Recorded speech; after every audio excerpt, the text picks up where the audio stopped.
Proiect finanțat de Departamentul pentru Românii de Pretutindeni.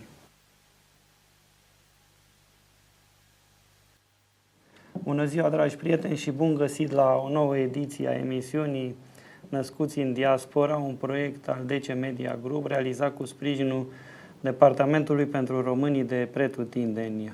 Se reflectă mediatic acest proiect pe site-urile Știri Diaspora, DC News, Părinți și Pitici și iată că ne aflăm la a 6-a emisiune realizată în cadrul proiectului. Nu vă ascund faptul că invitata mea de astăzi este cumva cea care m-a influențat în a fi inspirat ca să propun un astfel de proiect. La o discuție anterioară, la emisiunile despre tradiții realizate anul trecut, doamna Violeta Popescu, fondatoarea Centrului Cultural Italo-Român din Milano, a vorbit despre experiența parentală și la un moment dat despre o întrebare retorică pe care, sau mai puțin retorică, nu știu, pe care a pus-o băiețelul domniei sale când a întrebat eu ce sunt italian sau român. Și de aici am o întreagă filozofie apropo de noile generații care se nasc sau cresc, pentru că sunt diverse generații, sunt copii care au mers de mici în țări străine, alții s-au născut acolo, alții au mers deja de la gimnaziu sau liceu și acest proiect își propune tocmai lucruri de genul acesta, să structureze cumva și să aducă o predictibilitate în ceea ce privește comportamentul psihologic, evoluția generațiilor de copii români care se nasc în afara granițelor teritoriale. Așa cum v-am spus deja, o salut pe doamna Violeta Popescu, fondatoarea Centrului Cultural Italo-Român de la Milano. Bună ziua, doamna Popescu! Bună ziua și bine v-am regăsit din nou! Mulțumesc mult că ați acceptat invitația noastră. N-am exagerat cu nimic când ați spus că ne-ați inspirat un astfel de proiect și acum discutăm chiar cu dumneavoastră aceste teme, cum ar fi, ne interesează foarte mult și experiența personală, că de aici aflăm foarte multe lucruri, de părinte român, în afara granițelor, cu provocări, cu satisfacții. Ce ne puteți spune în acest sens, doamna Popescu? Și dacă vreți chiar să faceți un rezumat pentru cei care n-au văzut emisiunea anterioară despre rolul dumneavoastră în Italia, cu ce vă preocupați, ce faceți și cum ați ajuns în Italia și care e misiunea dumneavoastră de zi cu zi, atât ca părinte cât și ca om care activează foarte energic în afara granițelor României. Vă mulțumesc în primul rând pentru invitație. Vă mulțumesc foarte mult că ați găsit inspirație în experiențele noastre, că până la urmă această inspirație este dintr-un mod de viață, nu vine dintr-o carte, nu vine dintr-o știre, vine dintr-o experiență de viață și întâlnirile dumneavoastră cu diferiți reprezentanți cred că a adus o discuție și a adus argumente despre care cumva sunt invizibile din punctul meu de vedere. Adică toată lumea spune emigrația românească din afară, diaspora, se folosesc diferiți termeni, dar anumite realități cumva sunt invizibile din punctul meu de vedere. Nu în sensul că ele nu există, ci în sensul că nu se vorbește despre ele. Și într-adevăr, anul trecut, pentru că mi se întâmplă foarte des să abordez această temă legată de, îmi place și titlul, Născuți în Diaspora, cumva născuți în afară, se înțelege, sau crescuți în afară, cum bine ați precizat. Și mi se pare important pentru că noi stăm aici și această realitate o vedem în fiecare zi. Dacă stai în România, nu poți să-ți dai seama de această realitate, vezi doar un număr care a plecat. Și cea de-a doua generație, de obicei așa cum ar fi titlul, cea de-a doua generație, este tot mai vizibilă, dar este vizibilă pentru noi, ca părinți aici, ca oameni care suntem de foarte mulți ani, și mai puțin vizibile pentru ceea ce înseamnă România. Adică România are un potențial extraordinar în acești tineri care s-au născut aici, care au crescut aici, s-au educat aici și nu știm, poate că ei reprezintă acest lucru care cumva va umple un gol mâine pentru România. Se vor întoarce cu experiență extraordinară, cu o pregătire foarte bună, oameni care deja cunosc 2 limbi, oameni care deja au o experiență mult mai largă, dar nu pentru că Italia este mult mai mult decât România, ci pentru că sunt poate alte posibilități pe care le are Italia pentru că n-a avut un sistem comunist ca și România. Deci sunt lucruri extraordinare care cumva, din punctul meu de vedere, trebuie recuperate într-un fel. Acum, cum putem să recuperăm? Este cam greu. Ceea ce fac eu înseamnă o experiență, sigur, legată de lumea culturală pe care îmi place să o aduc, lumea culturală românească în Italia, schimburile culturale italo-române, dar mă întâlnesc tot mai des cu tineri români. Eu sunt și un părinte de 2 băieți născuți aici în Italia și mă uit la ei cam care ar fi legătura lor cu România și care este legătura lor cu România, este și legătura altor copii pentru că trăiesc aici. Cred că în toată această problematică sunt părinții, în primul rând, care transmit aceste lucruri. Părinții sunt un model prin excelență. Sunt foarte multe lucruri, nu doar prin faptul că își transmit limba maternă copiilor lor. În general, părinții reprezintă un model și totul pleacă de aici cumva, adică îmi dau seama și între prietenii noștri, între oamenii pe care am cunoscut, între tinerii care deja au terminat facultatea aici în Italia, că rămâne această amprentă a copilăriei și a ceea ce au primit în copilărie. Nu se șterge sau dacă cumva se estompează, ea revine într-o formă sau alta. Nu am o idee precisă, dar îmi dau seama din manifestările lor și am întâlnit mulți tineri care, mai ales în perioada facultății, n-aș putea spune că atât la liceu sau la școala gimnazială sau când sunt mai mici, au această percepție a ceea ce sunt ei. Aceasta vine când deja sunt maturi, sunt mult mai maturi, sunt la universitate, au un alt parcurs educațional diferit și acolo cumva își pun aceste întrebări. Deci cele mai multe întrebări legate de identitate, de ceea ce sunt, le-am întâlnit la studenți. La studenți, pentru că ei deja sunt într-un univers care este mult mai larg, mult mai plin de întrebări, mult mai plin de reflexie asupra ceea ce sunt ei. Și asta mă bucură, pentru că asta deja înseamnă o maturitate din multe puncte de vedere, nu doar aceea că sunt undeva la o școală și la acea școală, sigur, termină, sunt oameni care ajung în societate, au strada lor de parcurs. Dar, repet, cred că toată această formă de transmitere a identității începe întâi în familie. Apoi, desigur, așa cum spuneați de multe ori, sunt multe pârghii. Avem acces la cele pârghii cu toții? Nu știm. Iar este o întrebare.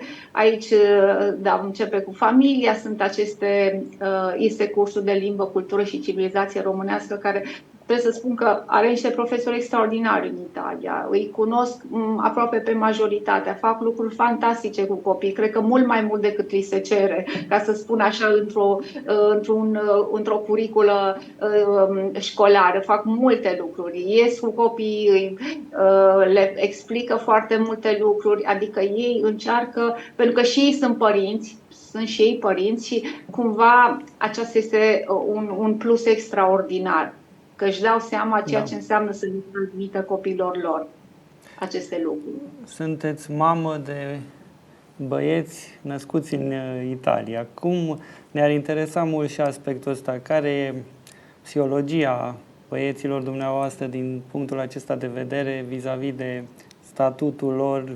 Știu că atunci era dilema asta, am și discutat. Băi, ce sunt de fapt, italiani sau români? Cum ați găsit răspunsuri la întrebările pe care vi le-au adresat? Eu nu am încercat să le transmit forțat ceva, ca să spun. În general, un părinte nu poate să facă acest lucru și știm cu toții.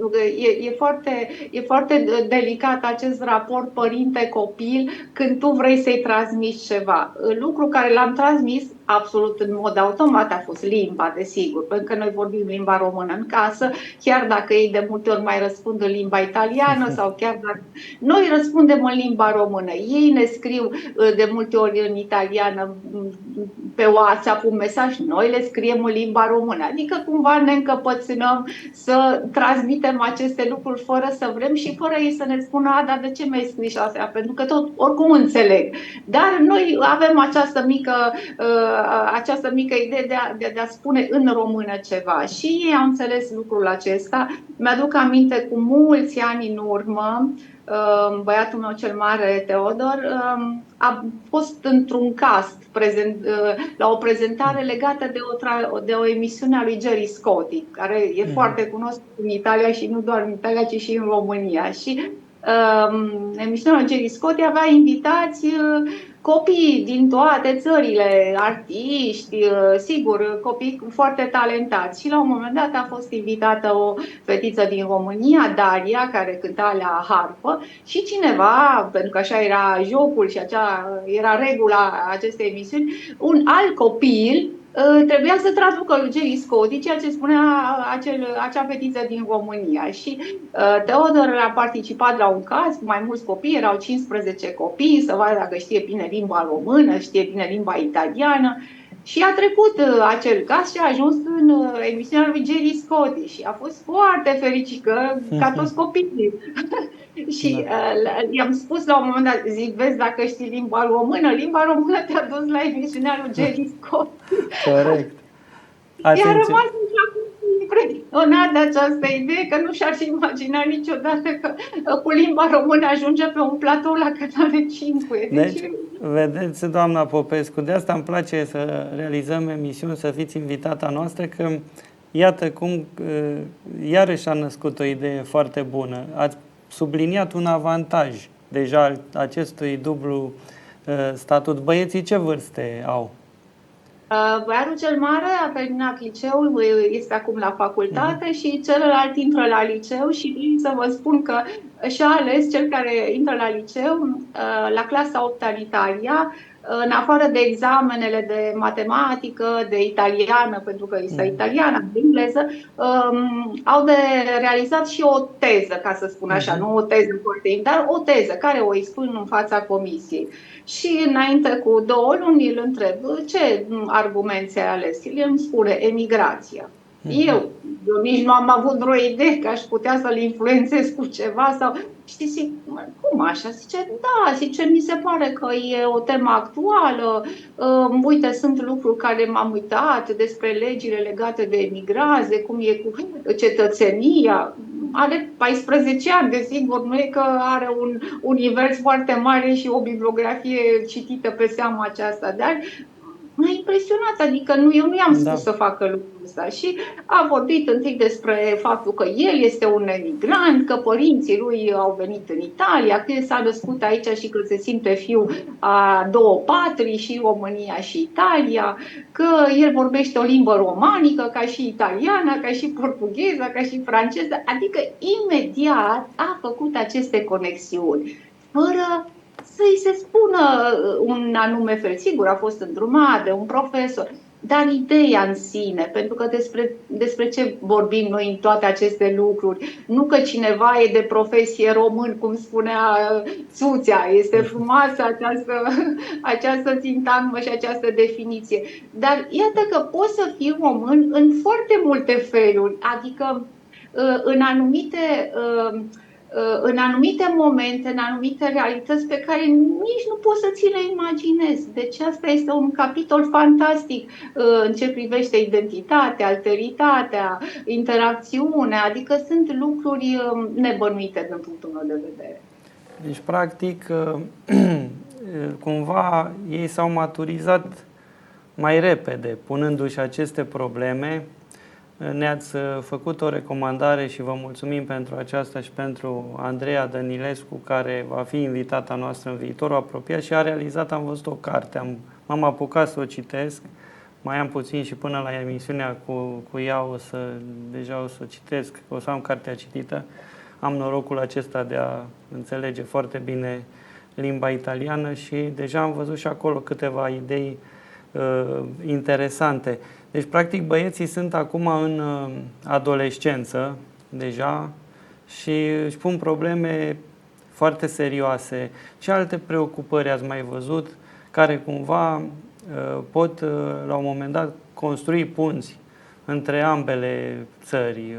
Nu știu, prietenii și-au făcut și, având același statut, fie ai unor părinți veniți din România sau doar prieteni care sunt născuți în Italia, italieni. Cum ați observat? Marele psiholog Jean Piaget a ajuns unul dintre părinții psihologiei copilului, doar observându-și copiii, cei 3 copii dumneavoastră, fiind în postura unui Piaget, așa să zic, cum ați observat la copii comportamente care ar putea fi consemnate, să zic așa? Deja ați enunțat numele Andrei. Eu nu am cunoscut-o pe Andreea decât după ce noi am publicat cartea.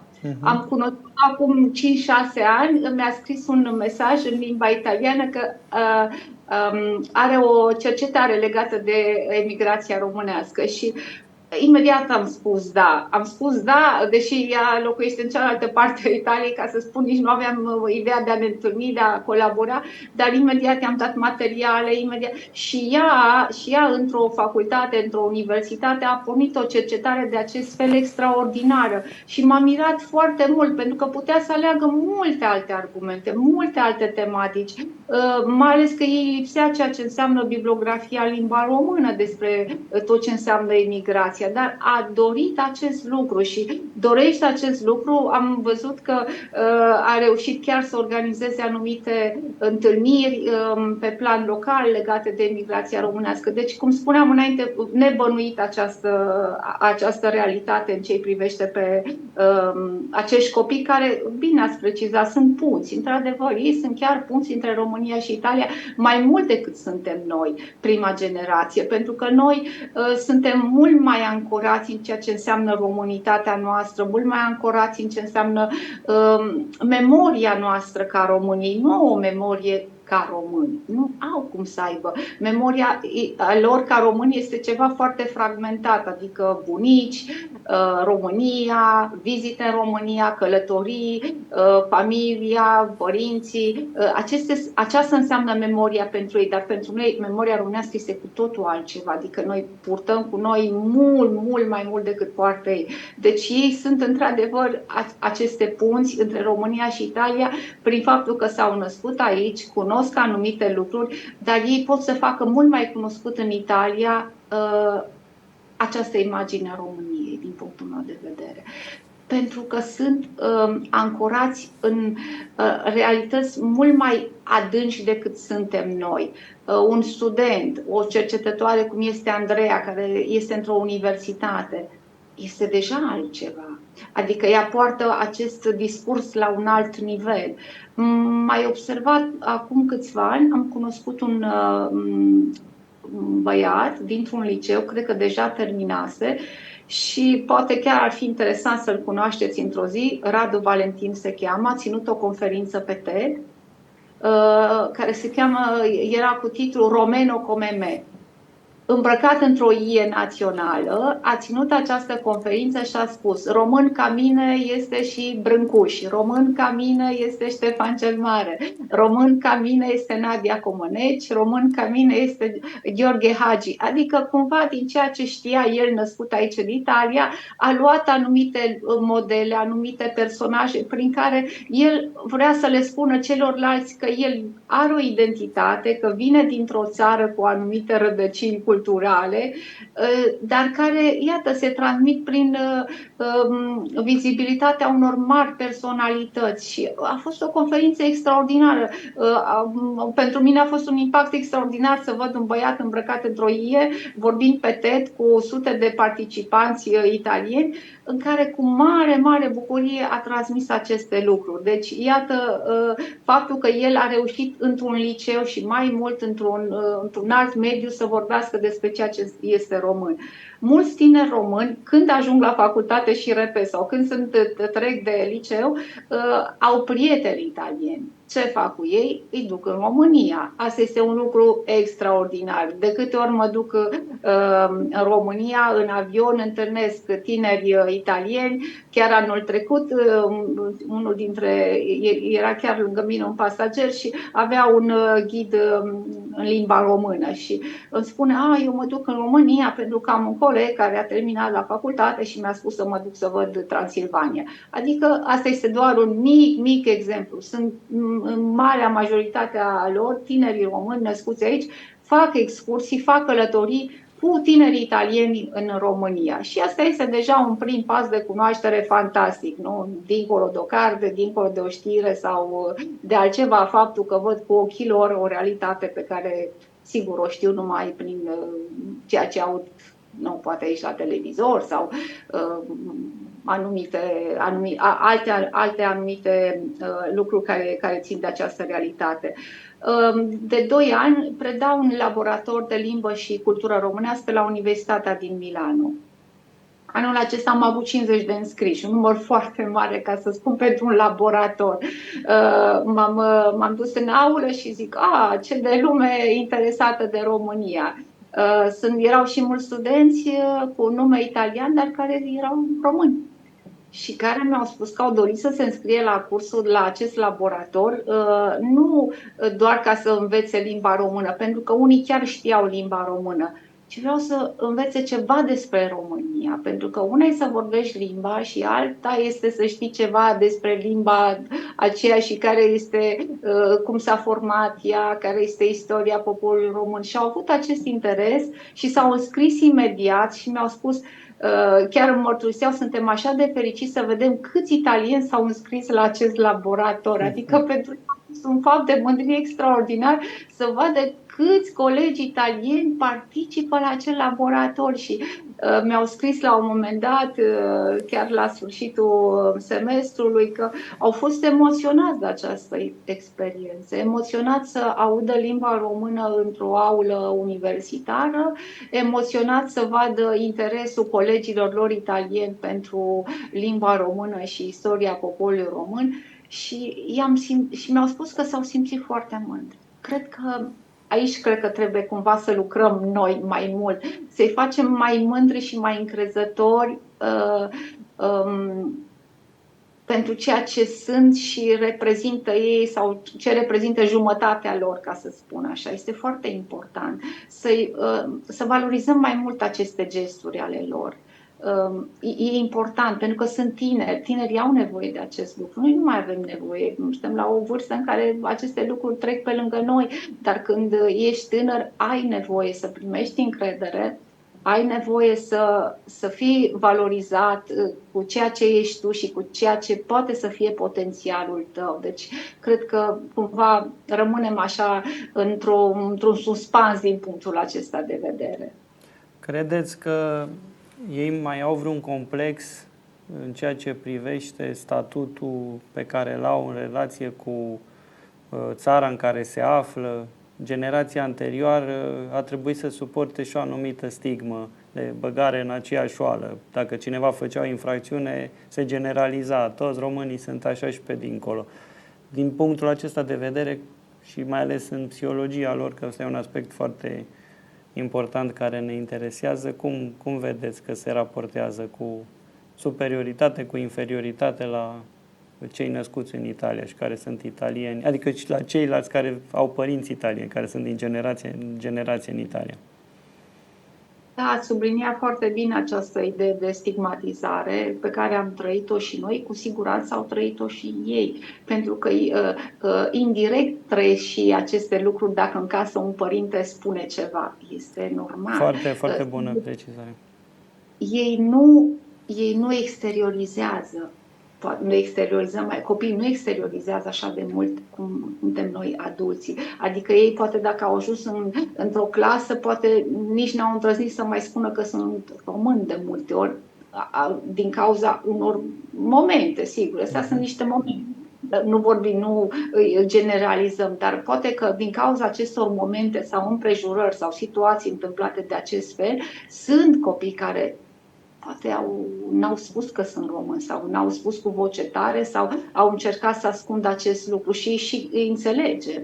Îi putem înțelege, pentru că vedeți cum sunt astăzi copiii, nu se vorbesc unii de rău sau sunt anumite momente în clasă delicate, nu de imagine, ca să spun. Iată, și acolo este problema de imagine, dar rămite în ceea ce înseamnă nivele mai înalte. Și este posibil să fie avut să aibă aceste momente. Nu pot să dau un exemplu de acest fel. Dar eu cred că, sigur, atunci când ei cresc, reușesc să facă această distinție, văzându-i pe acești studenți că s-au înscris la laboratorul de limbă română, chiar dacă știu limba română, unii știau mai puțin, pentru că aici vorbim de copii care sunt născuți în familii, mamă româncă, tată român, dar sunt și familii mixte. Sunt două lucruri foarte diferite, da. Adică trebuie să fie o distinție între lucrurile acestea, că nu este același lucru dintr-o familie care sunt doi părinți români, toată lumea dorește să mănânce sarmale de Paști, de Crăciun, nu? Sau când mama este italiancă sau tatăl este italian, nu vrea să facă sarmale de Crăciun sau de Paști. Adică, să spun așa, un exemplu foarte plastic, foarte... Da, un exemplu plastic, dar bun, ne dați. Și cum... Da. Spuneți-ne, scuze, v-am întrerupt. Sigur, și au această percepție poate diferită, dar, repet, cumva când ei se maturizează, ei încep să facă această distinție. Și am văzut că într-un sondaj, și poate cred că ați și văzut acest volum care a fost publicat acum 2 ani de Institutul de Cercetări din Roma, IDOS, a fost făcut un sondaj, un chestionar trimis multor tineri, unde întrebarea era cum vă simțiți, români, italieni, și majoritatea au răspuns că se simt cetățeni europeni. Ceea ce, iată că este un lucru foarte frumos, nu? Într-un fel să se simtă în Europa cu tot acest bagaj, și ca români și ca italieni. A fost o întrebare chiar într-un chestionar care a fost publicat acum câțiva ani, că ei se simt cetățeni europeni. Credeți că această generație, cum este și cea a copiilor dumneavoastră, poate consolida Uniunea Europeană și proiectul european, sau mai degrabă vor avea o atitudine mai pasivă? Cum vedeți? Eu îmi doresc să aibă o atitudine mai prezentă, mai vizibilă, nu? Mai ales că acești tineri cu siguranță vin cu un bagaj din două țări europene, cu tradiții extraordinare, cu trecut extraordinar și care cumva trebuie să le reafirme, nu? Pentru că Europa creștină este Europa noastră, adică sunt lucruri care rămân, e o amprentă care nu se șterge și care cu siguranță ei o vor vedea. Mi se pare că au o bogăție mult mai mare decât a noastră în a spune, iată, venim din două țări care nu înseamnă ce Italia înseamnă altceva, nu vorbim de... Dar faptul că, uite, vorbesc o limbă romanică, că vorbesc de latinitatea noastră, nu? Pentru că asta este un lucru foarte important, eu cred că ei pot să afirme mult mai vizibil aceste valori.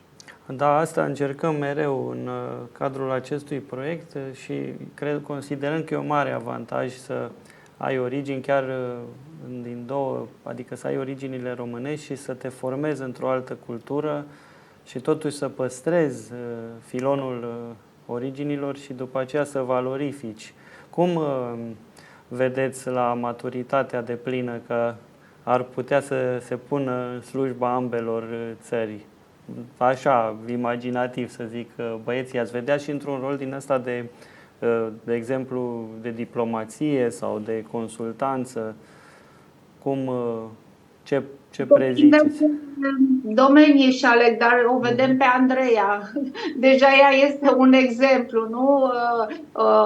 A terminat facultatea aici, a terminat școala de la, să spunem, de la elementare, de la școala primară până la liceu, inclusiv universitate, alte studii, master, care s-a pus deja prin cercetare în slujba două țări, adică vorbește și despre România și despre Italia într-o prismă interdisciplinară. Ea este deja un exemplu și dacă o cunosc eu pe ea, sunt convinsă că sunt foarte multe exemple de acest fel. Sunt studenți care au terminat muzică și care pun împreună George Enescu cu poate un alt compozitor italian sau în modă sau nu știu, sunt diferite aici, fiecare pe ce domeniu se pregătește, dar dacă în acel domeniu el găsește aceste interferențe, deja pentru noi este un lucru extraordinar. Este un lucru extraordinar că el găsește interferențe, că de fapt asta face un tânăr. Ce poate să aducă el în față? O experiență pe care a acumulat-o și care la un moment dat o pune în slujba a ceva, prin ceea ce face el. Și dacă acest lucru aduce în față aceste două realități, pentru noi este foarte mult, nu? Adică de asta spun că trebuie să-i valorizăm mai mult pe tineri. Sunt foarte bucuroasă că, de pildă, la Roma există Asociația Politeia și e o asociație formată din consilieri români în primăriile italiene, adică ei sunt români, dar de fapt sunt într-o administrație italiană. Apreciați, au fost aleși și în fiecare an la Biblioteca Senatului, pe 1 decembrie, ei premiază acești tineri. Tineri care au brevetat ceva român, tineri care, nu știu, sau au făcut o excelență prin pasiunea lor și îi premiază în fiecare an la Biblioteca Senatului de Ziua României. Iată, asta mi se pare un lucru fantastic, pentru că e un moment în care se vorbește despre ei. Trebuie să găsim mai multe momente în care vorbim despre această realitate. Așa este. Pentru că ușor ne apropiem de final, doamna Popescu, vă întreb și despre centru. Ce ne mai puteți spune, ce activități va mai face Centrul Cultural Italo-Român de la Milano?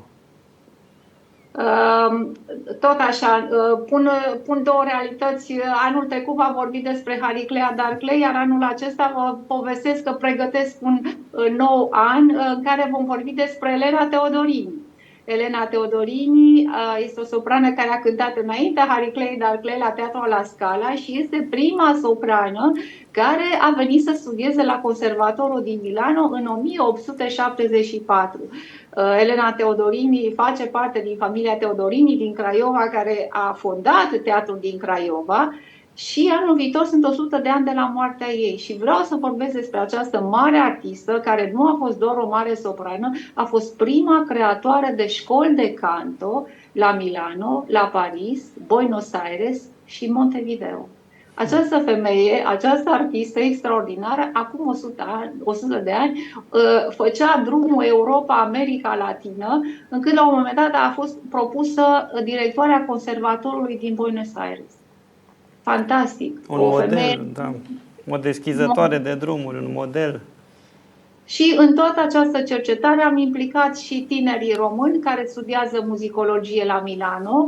Fiecare are o bucățică de cercetare legată de această personalitate și vom pune împreună din nou România și Italia prin vocea acestei mari soprane. Cam pe când preconizați că se va realiza? Anul viitor, pentru că este centenarul morții, va fi o parte în Italia, la Milano, dar o parte și la Craiova, pentru că am avut deja deschiderea extraordinară din partea operei din Craiova, care oricum pregătea Festivalul Internațional Elena Teodorini, dar noi vom pregăti o expoziție fotodocumentară cu documente care le-am găsit aici la Milano și nu numai, despre ea, fotografii extraordinare, dar și un volum în italiană și în română despre Elena Teodorini. Succes vă dorim și ați pomenit Craiova, tot așa, numai lucruri bune auzim în domeniul culturii, lucruri frumoase care se întâmplă la Craiova și cred că orice consolidare între relația dintre orașe din România și din Italia pe segmentul culturii aduce beneficii ambelor țări, multiple. Cultura aduce mereu beneficii. Așa se și spune că un leu investit sau un euro investit în cultură aduce cel puțin 4 euro înapoi, niciodată nu se pierde ceva. Se spune că n-ai cum să pierzi investind în cultură. Mulțumim foarte mult, doamna Violeta Popescu. Eu vă mulțumesc pentru atenție și pentru această deschidere extraordinară de a vorbi despre aceste realități importante. Mulțumim și mulțumim pentru că ne-ați inspirat mereu și energia dumneavoastră pozitivă, optimismul, toate acestea sunt lucruri care generează și mai mult bine în jur, pentru că, iată, numai așa putem construi, având o abordare cât se poate de constructivă, energică și cu idei noi mereu. Mulțumesc, aceasta a fost emisiunea de astăzi, dragi prieteni, ediția de astăzi a emisiunii Născuți în Diaspora. A fost invitată doamna Violeta Popescu, fondatoarea Centrului Cultural Italo-Român de la Milano. Pe curând și la bună regăsire!